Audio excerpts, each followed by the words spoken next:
Sarang kawitan.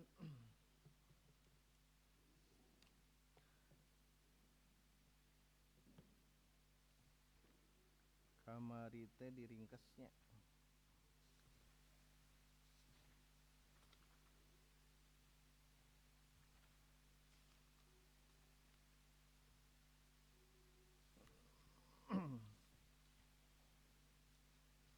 Alhamdulillah alladzi arsala rasulahu bil huda wa dinil haq liyudhhirahu 'alad dini kullih wa kafa billahi syahida. Asyhadu an la ilaha illallah wahdahu la syarikalah wa asyhadu anna Muhammadan abduhu wa rasuluh. Amma ba'du. Hadirin ikhwatul iman rahimakumullah, kajian sirah nabawiyah pada malam hari ini kita akan meneruskan bagaimana kebiadaban orang-orang kafir Quraisy yang begitu membenci para sahabat Rasul dengan Rasul sendiri. Bagaimana perolokan mereka ya terhadap orang-orang mukmin, para sahabat, bahkan intimidasi dan penyiksaan. Kemarin kita membahas bagaimana sikap Ummu Jamil, istri Abu Lahab. Kemudian yang kedua, Abu Lahab sendiri sebagai paman Nabi, dia berani untuk menghalang-halang dakwah Nabi ya. Itu berani untuk seperti itu. Kemudian putra Abu Lahab sendiri yaitu Utaibah bin Abu Lahab. Nanti dia matinya diterkam oleh serigala. Kemudian keempat, Umayyah bin Khalaf. Bagaimana keadaan Umayyah yang senantiasa mencaci maki, dan salah satu asbab nuzul al-humazah, wailul likulli humazatil lumazah, dan seterusnya. Salah satu asbab nuzulnya itu adalah Umayyah bin Khalaf, bagaimana mencaci maki Nabi.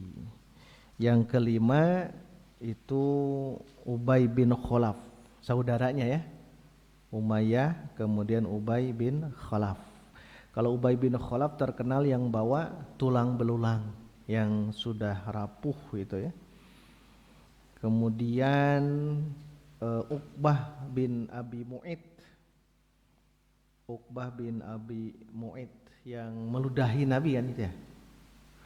Ini paling rugi ya, paling celaka, ashqal qaum bahasanya. Di antara kaum yang paling celaka itu adalah Uqbah bin Abi Mu'id. Nah, kemudian 7, Akhnas bin Syuraik. Nah, nanti kita bahas nih sosok Akhnas bin Syuraik yang ini. Memang dia terkenal ya, orang terpandang di antara orang Arab itu, Al-Akhnas bin Syuraik. Kemudian 8, Al-Walid bin Al-Mughirah. Sudah kita jelaskan panjang lebar Al-Walid bin Al-Mughirah. Nanti turunlah surah Al-Muddatsir. Kemudian bagaimana takaburnya Al-As bin Wa'il terhadap Rasul. Itu ke-9. Ke-10, An-Nadhr bin Al-Harith plus Abdullah bin Jaba'ra. Tapi nanti Abdullah bin Jaba'ra itu nanti masuk Islam ketika Fathu Makkah. Nah, kemudian terakhir Fir'aun hadhil ummah, Fir'aun zaman umat sekarang itu adalah Abu Jahal. Nah, nanti kita bahas juga bagaimana sikap para orang kafir pembangkang yang tadi terhadap Al-Quran. Kita bagaimana coba telusuri ya, ada riwayat yang bisa kita bacakan nanti. Jadi keadaan Abu Lahab panjang luar biasa ya. Abu Lahab itu Abu Lahab bin Hisham, nama aslinya itu Amr ya. Amr. Baik, termasuk belum dibahas kemarin ada Rukanah bin Abdu Yazid. Rukanah terkenal ya. Rukanah itu yang ahli gulat. Rukanah sang pegulat tapi akhirnya kalah oleh Nabi, beberapa kali tumbang, akhirnya dia syahadat. Kenapa syahadat? Karena Rukanah adalah orang yang paling kuat, Rukanah bin Abu Yazid ini. Jadi dia musoroah gitu, duel gulat dengan Nabi, sekali kalah, 2 kali, 3 kali. Jadi ya begitu ya, hebatnya kekuatan Nabi itu. Jadi fisik Nabi itu kan lemah lembut, tapi ketika duel dengan Rukanah bin Abdul Yazid, Rukanah kalah, akhirnya masuk Islam Rukanah itu. Kenapa? Karena tidak pernah terkalahkan gitu sosok Rukanah ini. Nah, kemudian bagaimana mauqifuhum, ya, sikap mereka orang-orang yang membantah, membangkang minal Quran, dari Al-Quran. Namun sebelumnya kita bahas sedikit ya, kenapa para sahabat mereka itu sampai berani gitu ya, sampai berani nyawa sekalipun mereka pertaruhkan. Kalau kita kan mikir 1000 kali gitu, kalau nyawa harus dipertaruhkan. Kalau lah harta boleh gitu, tapi kalau nyawa dipertaruhkan, nah ini harus kita pikirkan kira-kira di balik ini apa gitu. Karena setelah ini nanti ada hijrah ke Habsyi, hijrah pertama. Tapi sebelumnya kita telusuri ya, karena selama 5 tahun ini, kurang lebih 4 atau 5 tahun Nabi membina sahabat. Di balik ini ada apa gitu, sehingga bisa kita jadikan ibroh ya, copy paste oleh kita. Ternyata kata kuncinya ketika mereka masuk Islam, ternyata ada satu tempat, pernah kita bahas ini, ada satu tempat yang disitulah Rasul mengajarkan tentang agama, yaitu rumah siapa? Al-Arqam bin Al-Qam, jadi Darul Arqam. Jadi ada yang harus kita pahami, inilah yang ada dijadikan sebagai kekuatan saat itu di Darul Arqam. Di Darul Arqam, di mana mereka berkumpul para sahabat ini, dan Rasul mengajarkan tentang agama. Karena Nabi tidak mungkin ya mengajarkan dengan cara terang-terangan saat itu, sehingga Nabi memilih Darul Arqam bin Abil Arqam Al-Makhzumi sebagai perkumpulan di situ. Darul Arqam itu ada di Jabal Sofa ya, di Gunung Sofa, di Bukit Sofa. Kemudian pintunya itu di belakang. Jadi ketika mau masuk itu tidak ada yang mengetahui gitu. Kan kalau pintu di depan kelihatan ya, sofa ya, sofa Bukit Sofa, sofa Marwah, di sofa Marwah di atas, tapi rumahnya itu kalau pintunya di belakang. Maksud pintu di belakang itu kalau menghadap Ka'bah ya, karena orang-orang ada di Ka'bah. Jadi kalau masuk mau melihat siapa saja yang ada di di rumah Darul Arqam, di Arqam, Darul Arqam itu tidak ada yang tahu kecuali kalau ke depan dulu gitu. Nah, jadi ini uniknya ya. Dan Nabi di Darul Arqam ini menjadikan sebagai pusat dakwah. Pusat dakwah. Dan itu diteruskan terus ya. Di tahun kelima nantinya. Di tahun kelima dijadikan sebagai pusat dakwah, para sahabat berkumpul, para sahabat yata'allamuna minhul Qur'an was sunnah. Jadi Quran sunnah belajar di situ. Nah, jadi ada ibrah, pelajaran. Ada saat-saat tertentu Nabi mengumpulkan sahabat, sehingga tidak aneh kalau para sahabat semakin kuat. Jadi kata kuncinya ini ya, perkumpulan. Kata kuncinya adanya perkumpulan, komunitas gitu ya. Adanya perkumpulan, dan perkumpulan itu ternyata bukan perkumpulan duniawi, tapi ukhrawi, Pak Bu. Bagaimana nanti Rasul mengajarkan tentang hakikat kehidupan. bukan mengajarkan cara kaya, bukan ya, bukan mengajarkan cara bagaimana bagus dalam berdakwah, bukan. Tapi Nabi mengajarkan ini akidah. Maka nanti dalam fikih sirah dijelaskan, dari sinilah kita akan mengambil poin penting di mana Rasul sangat memperhatikan untuk mengumpulkan sahabat di satu tempat. Kita bisa ambil faidah ya, manfaat. Kata beliau yang pertama, ahamiyatu sholatil jamaah. Jadi pentingnya sholat berjamaah. Kalau sini fil masjid. Kalau di Darul Arqam kan belum ya, belum, itu di rumah. Kalau ini kalau kita tambahkan fil masjid. Pentingnya kita sholat berjamaah di masjid. Kenapa penting, Pak Bu? Kenapa penting kita sholat jamaah? Jadi ini kita bisa ambil ibrah dari Darul Arqam itu. Karena dengan sholat berjamaah kita akan saling mengenal. Ya minimal ngobrol kan ya, ngobrol dengan jamaah sebelum sholat, setelah sholat gitu. Kemudian di dalam sholat ada adab, ada etika bagaimana sholat berjamaah. Nah, itu ada ininya, bagaimana kita dituntut untuk melaksanakan atau mementingkan ibadah sholat berjamaah di masjid. Nah, disinilah nanti akan terbentuk suluk, tumbuh suluk itu akhlak ya, akan tumbuh suluk yang jamil, hasan. Maka Rasul menempatkan dan Rasul tidak meninggalkan itu. Karena sholat di Ka'bah saat itu sulit gitu. Sholat di Ka'bah itu sulit. Kenapa? Banyak pengintai. Jadi banyak yang mengintai. Jadi kafir-kafir Quraisy di mana-mana ada. Ketika ada sahabat yang sholat dan kelihatan, ketahuan, wah itu masya Allah akan diburu itu.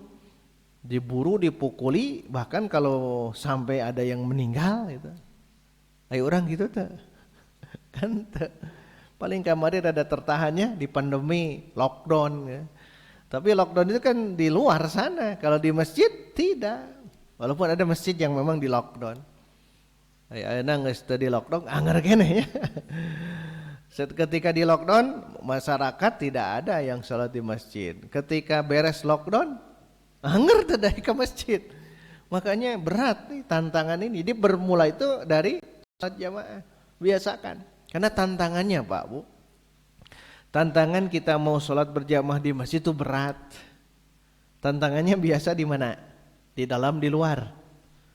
Di dalam ada bisikan-bisikan, bisikan ini, bisikan itu, akhirnya tidak berani. Atau di luar melihat keluarga kan, melihat keluarga kudu di dia ya sholatnya di imah we, untuk apa? Untuk membentuk di rumah tangga. Itu tidak bisa. Kalaupun mau di luar itu, kalau sholat berjamaah ya di masjid. Nah itu tantangannya. Makanya yang pertama Rasul itu memerintahkan untuk ini. Jadi Rasul mubadaratur Rasul ila hadzal amr. Jadi segera gitu Rasul untuk melakukan sholat berjamaah. Tapi di Darul Arqam, belum di Masjidil Haram belum. Itu yang pertama. Jadi biasakan ya, agar itu jadi ibrah sholat berjamaah. Sekali lagi tantangan untuk sholat berjamaah itu berat. Tapi sekarang insya Allah sudah aman ya. Insya Allah sudah aman kita sholat di masjid. Di mana saja, bukan di Baitur Rahman. Di mana saja berjamaah dengan jamaah, memaksimalkan. Dan usahakan jangan masbuk ya. Tong masbuk baik. Biasakan seperti sahabat Adi bin Hatim, sahabat yang dulunya Kristen masuk Islam, maka setelah masuk Islam mauqimatis sholatu mundu aslamtu, tidaklah didirikan sholat iqomah, qomat bahasa orangnya, ketika aku sudah masuk Islam illa wa ana ala wuduin, kecuali aku sudah punya wudu. Ayo orang mah nu adana gitu wudunya kan parah eta tanya. Sah adanya sah. Tapi maknya itu rek melafadkan kalimah-kalimah thayyibah tidak berwudu gitu. Pas beres azan belenyeng lah ke jamban. Ya itu jadi masalah. Jadi siap. Jadi sebelum iqomah sudah punya wudu gitu sahabat Adi bin Hatim sampai usia beliau wafat. Usia beliau itu luar biasa lama. Adi bin Hatim 120 tahun mengalami perjalanan Khalifah Abu Bakar, Umar, Utsman, Ali, mengalami beliau itu. Dan kata beliau sekali lagi, tidaklah iqomah kecuali saya sudah punya wudu itu. Jadi bersenantiasa salat berjamaah. Mantan Kristiani dia itu. Ayo orang mantan untuk kan muslim orang mah. Itu elehnya kok eta. Itu ibroh pelajaran bagi kita. Ini kesini dulu sebelum nanti ke sana. Yang kedua, ahamiyatus suhbah solihah. Pentingnya bersahabat dengan orang-orang soleh. Tadi ahamiyah sholatil jamaah fil masjid gitu ya. Yang sekarang ahamiyatus suhbah solihah. Pentingnya kita bersahabat dengan orang-orang solih fi hayatil muslim, dalam kehidupan seorang muslim. Jadi cobalah sekarang memilah dan memilih ya. Pilih kira-kira apa yang harus kita cari bi'ah atau lingkungan yang solih. Dan itu konsekuensi Pak Bu, konsekuensi. Jadi hadirin ikhwatul iman, kalau kita ingin mencari orang-orang solih, konsekuensinya orang-orang tolih ya kita tinggalkan. Orang tolih itu orang yang tidak solih ya, orang salah. Kenapa mesti memilah dan memilih? Karena di Darul Arqam itu orang-orang terpilih. Abu Bakar gitu. Dan itu di waktu ya. Tidak brek, lamun brek pun langsung ketinggal. Ada waktu-waktu tertentu.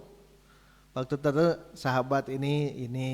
Jadi tidak kelihatan oleh orang-orang kafir Quraisy. Tapi oleh Nabi dibentuk di situ. Berarti ahamiyah suhbah solihah itu penting.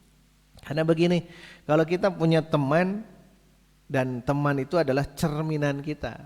Jadi lihat saja seseorang itu bergaul dengan siapa, nah siapa itulah cerminan kita. Kalau kita bergaul dengan penjual minyak wangi, kepeceretan ya. Tapi kalau orang yang tukang sate misal, maka pasti baju kita akan bau asap. Leheng mun dibere satena ya. Jadi itu suhbah ya, persahabatan. Itu penting. Karena dibahas tadi itu berdasarkan hadis Nabi ya, bagaikan penjual minyak itu di dalam hadis di sini dijelaskan. Kemudian yang ketiga, ahamiyatut tarabut wat tawasul bainal muslimin.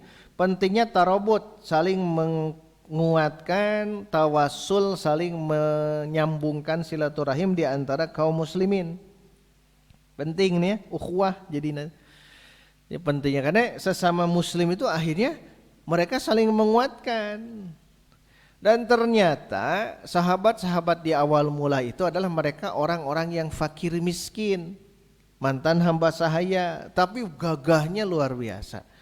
Mereka luar biasa Pak Bu ketika mereka siap untuk berjuang walaupun nyawa taruhannya. Tahu orangnya kudu gitu. Ya, orang makan paling waktu lah. Kita siap untuk meluangkan waktu kalau kita. Kalau sahabat selain waktu ya jiwa. Sehingga ketika mulai muncul Islam, mereka sembunyi-sembunyi, baca Quran sembunyi-sembunyi. Nanti ada orang yang pertama kali menjaharkan Al-Quran. Siapa itu? Abdullah bin Mas'ud.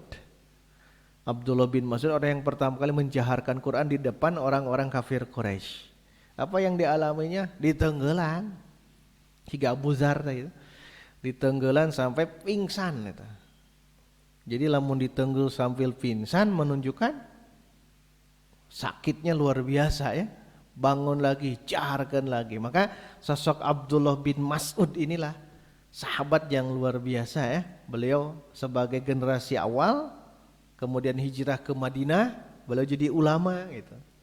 Dan jadi rujukan yang kemudian di mata Baitur Rahman itu baca di akhirnya itu antara Ibnu Mas'ud dengan Abu Musa al-Asy'ari. Beliau seorang ulama besar. Siapapun akan meminta keterangan, apalagi Al-Quran. Karena Abdullah yang senior itu Abdullah bin Mas'ud, Abdullah yang lain itu tidak. Maka nanti kalau ada Ibnu Katsir mengatakan an Abdillah qala Abdullah, itu Abdullah bin Mas'ud, karena dia sebagai senior. Nah yang menjaharkan itu ya.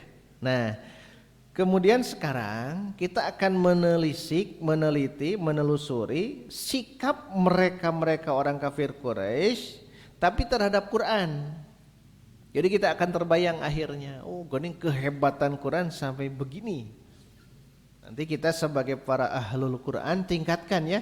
Sekarang baca 5 tahun kemudian telaah, 5 tahun kemudian telaah dari kata demi katanya, dari nahwu sorobnya, balaghahnya tingkatkan. Hari ini mungkin hanya baca saja, nanti kedepannya harus ditingkatkan. Apalagi kalau sudah beres hafalan, tingkatkan biar nanti akan menjadikan ruh dalam kalbu kita. Nah di sini Ibnu Ishaq menuturkannya dalam sirah nabawiyahnya, sirah nabawiyah Ibnu Ishaq. Ibnu Ishaq mengatakan begini,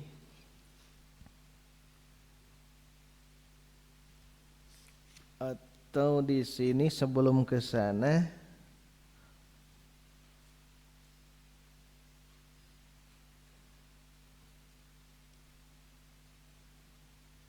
oh iya, Ibnu Ishaq mengatakan ketika datangnya Nabi, hadirnya Nabi terhadap orang-orang kafir Quraisy, ya mereka tahu mana kebenaran, mana kedustaan sesungguhnya mereka orang-orang kafir Quraisy itu.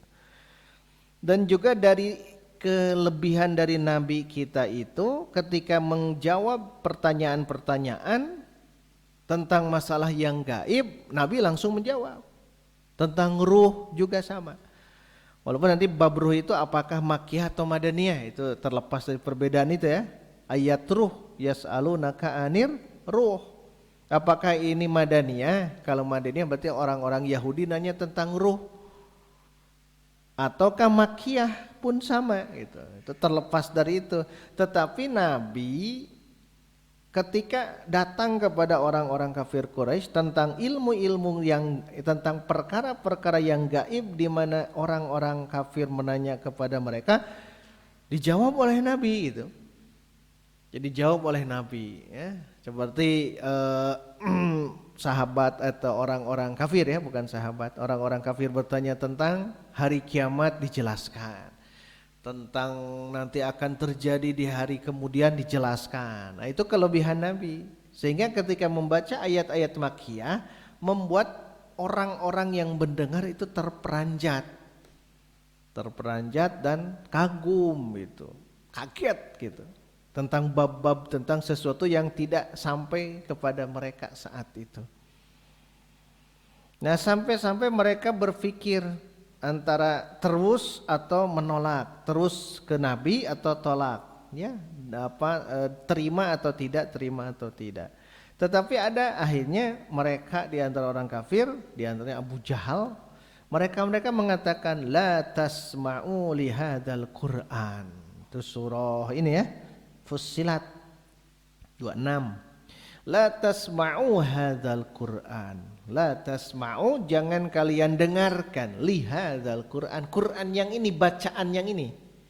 Tentunya bacaan belum ada mushaf ya, belum, karena masih ditulis itu ya. Jadi dari lisan Nabi, lisan para sahabat. Makanya kan Umar bin Al-Khattab bisa masuk hanya karena mendengar surah Toha 5 ayat pertama.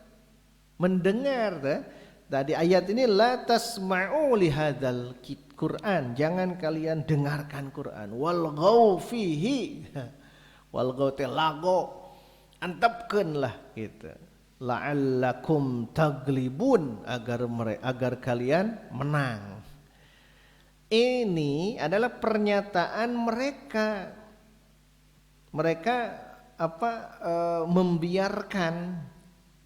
membiarkan. Tapi kan lama kelamaan dakwah Nabi semakin meningkat. Ada jemaah haji dari luar, dakwah Nabi terus. Nah ini hebatnya Nabi ya. walaupun diintimidasi dan sebagainya itu luar biasa. Tapi semakin dakwah kuat, semakin ditekan oleh kafir Quraisy. Beratnya Nabi itu luar biasa. Tetapi kekuatan Nabi itu ada di sepertiga malam ya Pak Bu. Yang Al-Muzammil dan Al-Muddatsir. Itu luar biasa yang itu. Kekuatan Nabi ada di situ. Jadi Nabi berdakwah luar biasa. Kenapa ada kekuatan? Nah, kemudian ketika sebagian mereka berkata dengan yang lain ketika Nabi menjaharkan Al-Quran, biasanya ketika sholat. Dan mereka itu saling saling mengakui. Tetapi mereka enggan untuk mendengar. Sieun gitu. Lamun cek Al-Walid bin Al-Mughirah mah sieun kena sihir. Sieun kasih jadi ada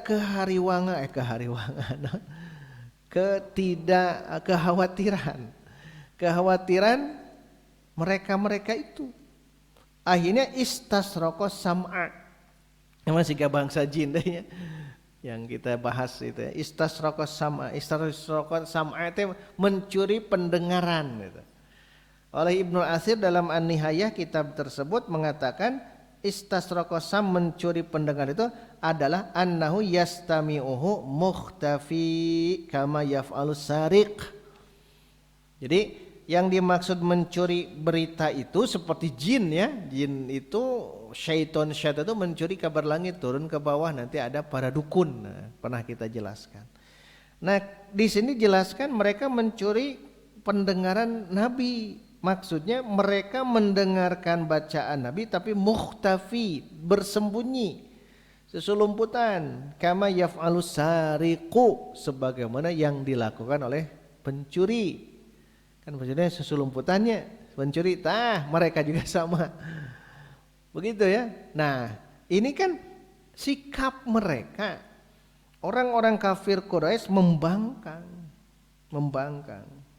Akhirnya nanti ada ayat mengatakan kalau di depan sahabat jaharkan, kalau di orang-orang kafir sembunyikan, takut terdengar. Bukan takutnya, karena memang ada perintah saat itu.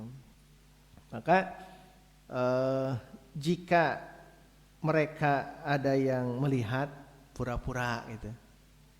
Jadi lamun ada orang yang melihat orang-orang pembangkang ini mendengar Nabi ketika baca Quran, biasanya dalam sholat api-api gitu. Sudah biasa ya, api-api tengah denge gitu. Berarti kan merasakan ya. Itulah hebatnya Al-Quran. Hebatnya Al-Quran sampai begitu ya.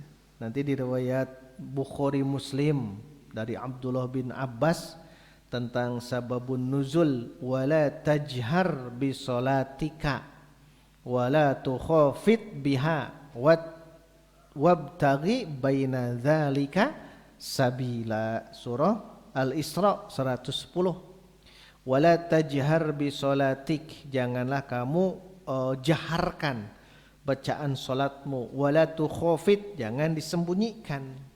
Maksudnya apa? Jadi Rasul turun di mana Nabi sembunyi-sembunyi di Mekah. Apabila sholat dengan sahabat, rafa'a sautahu bil Quran. Jadi dengan sholat di Darul Arqam misalnya, Darul Arqam itu di mana dengan sahabat ditinggikan bacaan Quran. Wa idza sami'al musyrikun, nah tapi ketika orang-orang musyrik mendengarnya, sabbu al-Quran wa man anzalahu, mereka itu mencela Al-Quran dan juga mencela yang menurunkannya, Jibril atau siapapun. Wa man ja'a bihi, dan siapa yang datang di situ. Jadi di satu sisi Nabi menjaharkan Quran, sahabat mendengar. Tapi sisi yang lain orang-orang musyrik ketika mendengar mereka mereka mencela Nabi. Maka turunlah ayat ini, wala tajhar bi sholatika, jangan kamu meninggikan salat bacaan salatmu, ai bi qiraatika fayasmaul musyrikun fayasubbul Quran. Ini alasannya. Kalau dikeraskan maka orang musyrik mendengar dan akan mencaci maki Al-Quran. Wala tukhafit biha maksudnya an ashabika, dari sahabatmu, jangan disembunyikan bacaan di dalam hati, jangan dari sahabatmu, fala tusmi'hum, sehingga kamu tidak bisa memperdengarkan mereka. Nah, oleh sebab itulah hari ini waktu iman, jadi Nabi kadang jahar kadang tidak. Begitu juga sama aja salat siang sir, zuhur asar, salat malam maghrib isya jahar gitu. Kan seperti itu. Bahkan ketika membaca amin itu sampai-sampai yartaddu atau sampai-sampai bergetar masjid itu. Ketika membaca amin bergetar. Kalau itu sudah masuk Islam nanti di Madinah. Kalau di Mekah tidak ya, sembunyi-sembunyi itu, gerilya masih seperti itu. Baik, kita akan masuk kisah yang tadi ya dari Ibnu Ishaq. Ibnu Ishaq menjelaskan begini di halaman 309. Anna salasatan min zu'ama'i Quraisy, bahwasanya ada 3 dari zu'ama.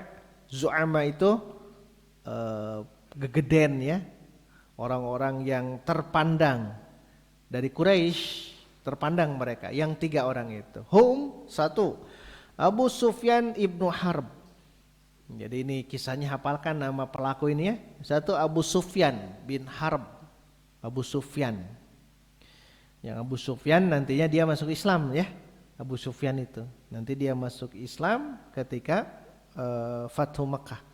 Dan Abu Sufyan ini yang menjadikan saksi ketika Raja Heraklius bertanya kepada dia, dan dia maksudnya Abu Sufyan masih dalam musyrik, ditanya bagaimana keadaan Nabi dan dijelaskan dengan rincinya. Kata Raja Heraklius mengatakan, wah benar Raja Herakla, benar Anda ditanya begini, wah benar itu. Berarti Raja Heraklius itu sangat paham Nabi di akhir zaman akan seperti itu.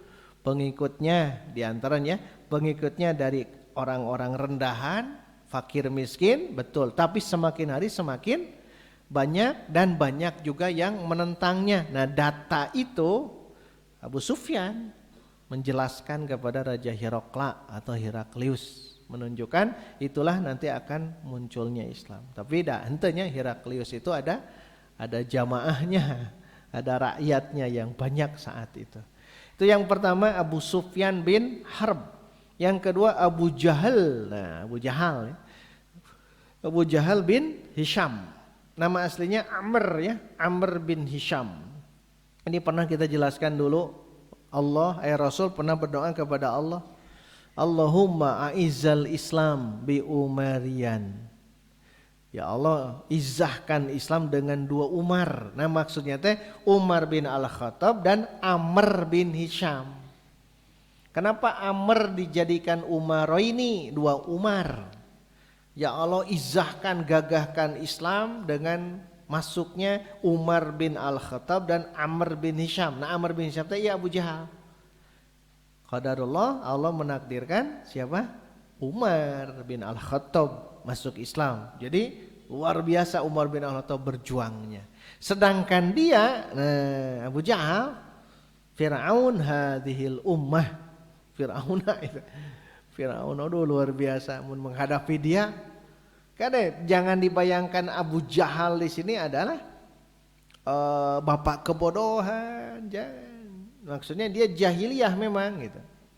Dan diabadikan dalam Qur'annya surah Al-Alaq itu yang dia menghalang-halangi Nabi sholat. Sok bayangkan Abu Jahal sampai menghalang-hali untuk sholat Nabi.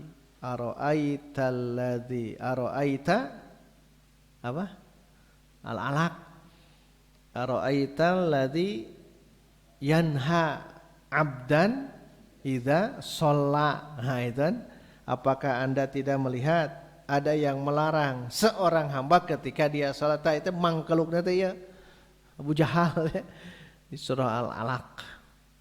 Makanya di akhir, Masya Allah ya, kamu akan ambil Zabaniyah. Kemudian kalla la tuti'hu wasjud waqtarib. Nah, itu ada aturan untuk sujud tilawah.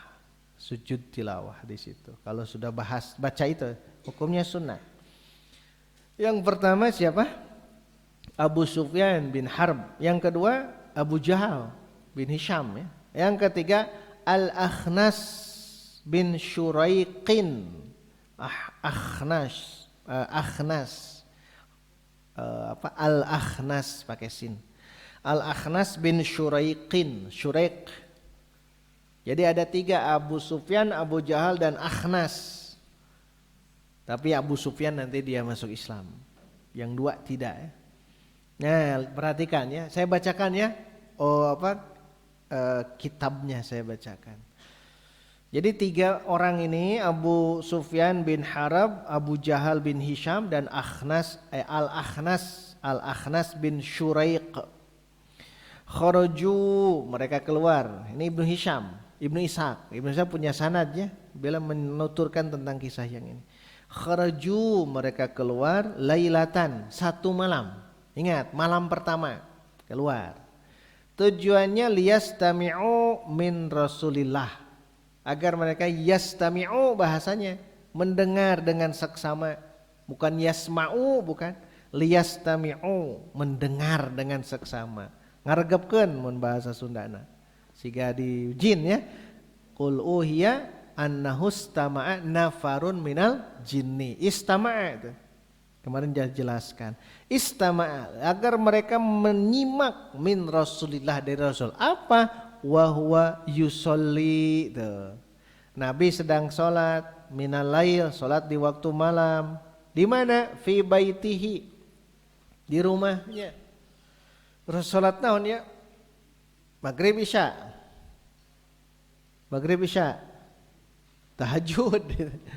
Maghrib isya masih kene rame atuh. Keheulaanan kan, nu tilu ieu datang ka masjid atau datang ke rumah Nabi bakal kelihatan gitu. Ini bukan sholat maghrib isya, sholat qiyamul lail, tahajud di sepertiga malam. Coba bayangkan ada kayak kerinduan namanya, kayak ada keinginan dulu ya, ada keinginan 3 orang ini malam-malam keluar demi naon? Demi mendengar bacaan Quran Nabi ketika sholat. Masya Allah, nih tidak dipungkiri dah kumaha wae gitu. Sejahat-jahatna jalma tidak dipungkir, maka pentingnya Al-Qur'an. Fa akhadha kullu rajulin minhum majlisan yastami'u fihi. Maka setiap di antara 3 orang ini, Abu Sufyan, Abu Jahal dan Akhnas bin Syuraiq, memposisikan tempat duduk di mana-mana, di tempat tertentu. Misal ya, ini rumah Nabi. Nah, Abu Sufyan di sini, Abu Jahal di sini, Al-Akhnas bin Syuraiq di sini gitu. Wa kullun la ya'lamu bimakani sahibihi. Setiap orang 3 orang ini tidak tahu tempat masing-masing. Berarti nyumput terus qadarulahnya di satu tempat, di sini, di sini, di sini, masing-masing tidak ada yang tahu. Kebayang, lamun sarua nama kan aya kompromi, ya mah tidak ada yang tahu. Fabatu, dan mereka pun bermalam. Ngaronda bener cicing di dia. Cicing dengarkan, berarti Nabi jahar ya. Jahar Nabi itu membaca ini. Maka kalau yang tahajud bagusnya jaharkan. Makanya tahajud itu sebaiknya sendiri ya. Tidak berjamaah tahajud itu, kecuali tarawih. Ya, tahajud itu lama maksimalkan. Ya kalau tarawih beda lagi dengan masyarakat. Tarawih itu kan ya mau dipanjangkan karunya. Walaupun syahrul Quran, tapi harus dilihat keadaan masyarakat. Adi santri mah sehari 2 juz kayaknya. 1 juz kayak laksanakan nanti di sepertiga malam. Dan jaharkan ya. Jaharkan dengan bacaan kita yang terbaik. Maka kalau di sini sholat, sebelah sana sholat, gitu dijaharkan.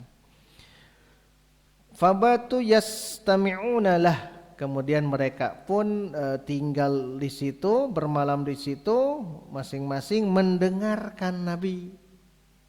Hatta idza tala'al fajru, tuh sampai terbit fajar, mau subuh berarti.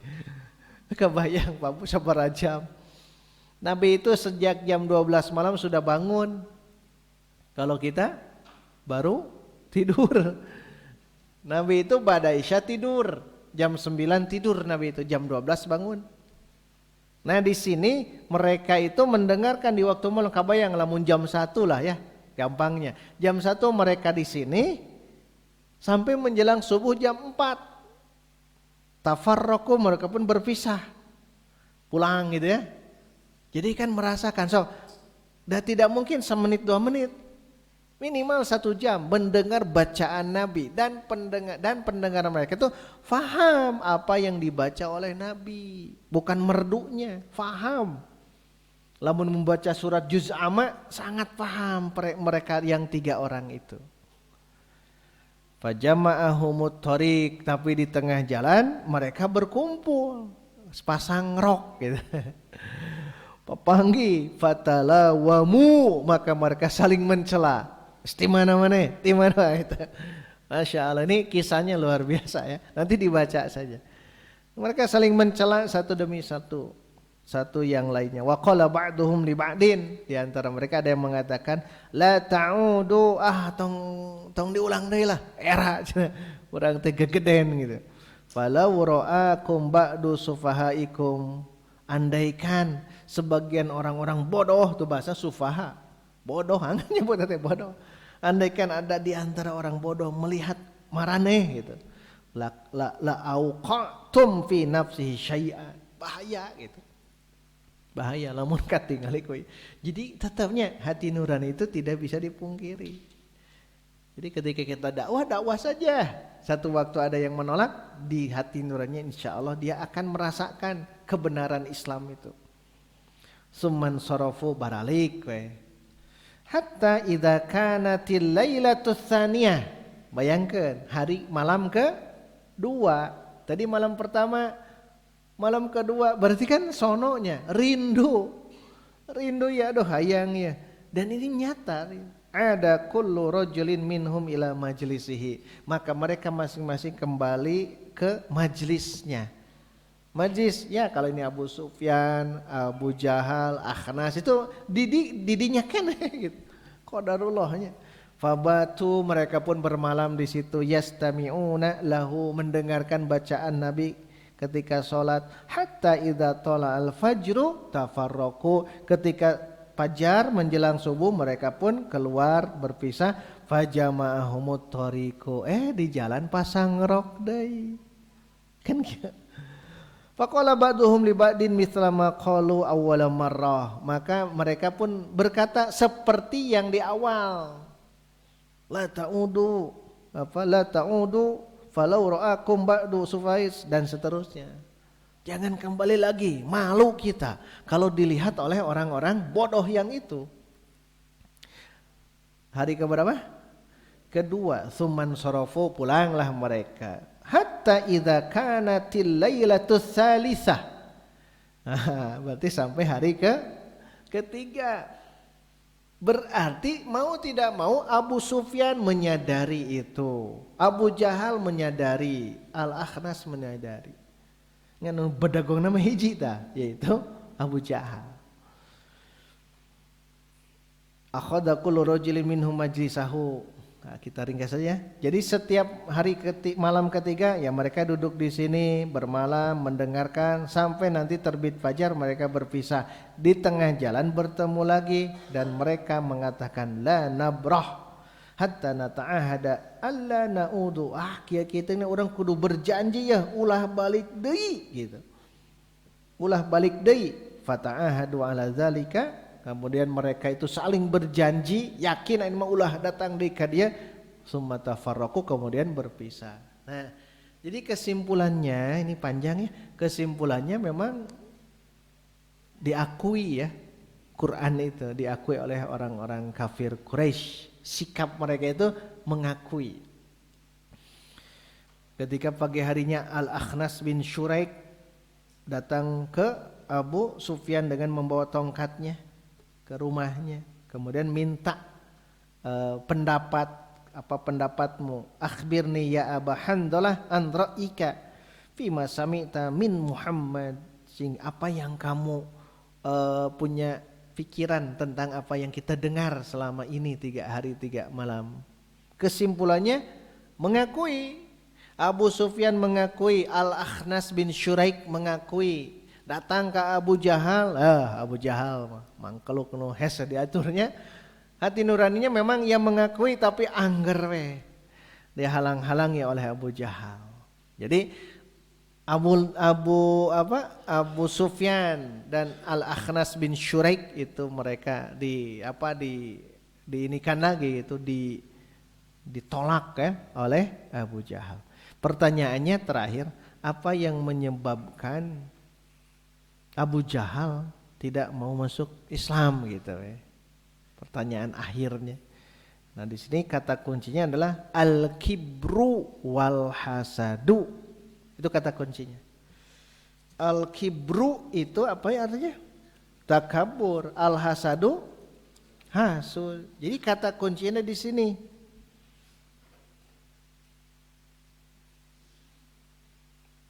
Karena Nabi berdakwah juga ya. Ketika bertemu dengan Abu Jahal, Nabi mengatakan ya Abul Hakam, bahasa Abul Hakam. Halumma ilallahi, marilah kita menuju ke Allah Azza wa Jalla, wa ila rasulihi, dan kepada Rasulnya, ad'uka ilallah, aku akan mengajakmu kepada Allah. Maka akhirnya kata Abu Jahal, ya Muhammad, hal anta muntahin an sabbi alihatina, gitu. Wahai Muhammad, apakah anda mau berhenti dari mencela sembahan-sembahan kami? Hal turidu illa an nashhada an qad balagta?